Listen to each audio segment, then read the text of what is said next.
24 फरवरी राजस्थान में कांग्रेस के लिए या फिर कहे कि सचिन पायलट के लिए ये अहम तारीख है। वैसे तो राजस्थान के सियासी गलियारों में सचिन पायलट और 25 सितंबर को भी जोड़कर देखा जाता है, क्योंकि 25 सितंबर वो दिन था जब राजस्थान की राजनीति में बड़ा बदलाव आने वाला था।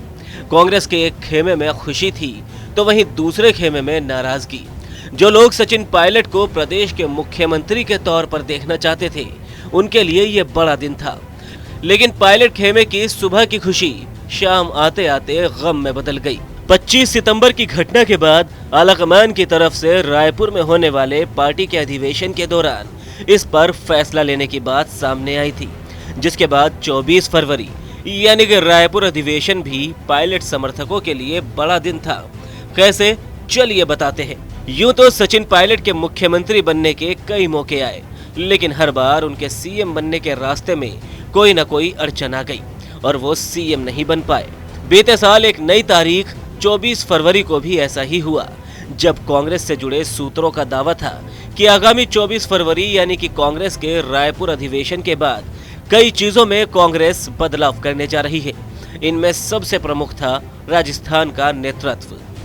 25 सितंबर को अपनी ही सरकार पर आए संकट को बगावत के स्तर पर ले जाकर टालने वाले गहलोत खेमे के नेता पूरे भरोसे में थे कि हर बार की तरह इस तारीख के बाद भी एक नई तारीख मिल जाएगी। तो वहीं दूसरी तरफ सचिन पायलट खेमा था, जो अब कोई और तारीख झेलने के पक्ष में नहीं था।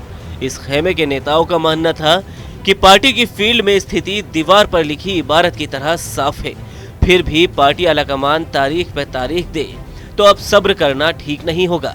लेकिन हुआ क्या, वही जो हर बार होता आया है। फिर एक बार राजस्थान के नेतृत्व बदलने की बात को टाल दिया गया।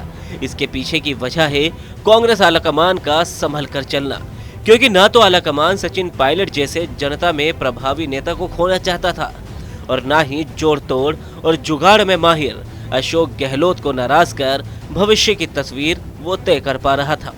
ऐसे में आलाकमान ने कोई रिस्क ना लेते हुए यथास्थिति को बरकरार रखा और नेतृत्व परिवर्तन को टाल दिया, जिसके बाद सचिन पायलट खेमे की उम्मीदें एक बार फिर से उम्मीदें भर ही बनकर रह गई।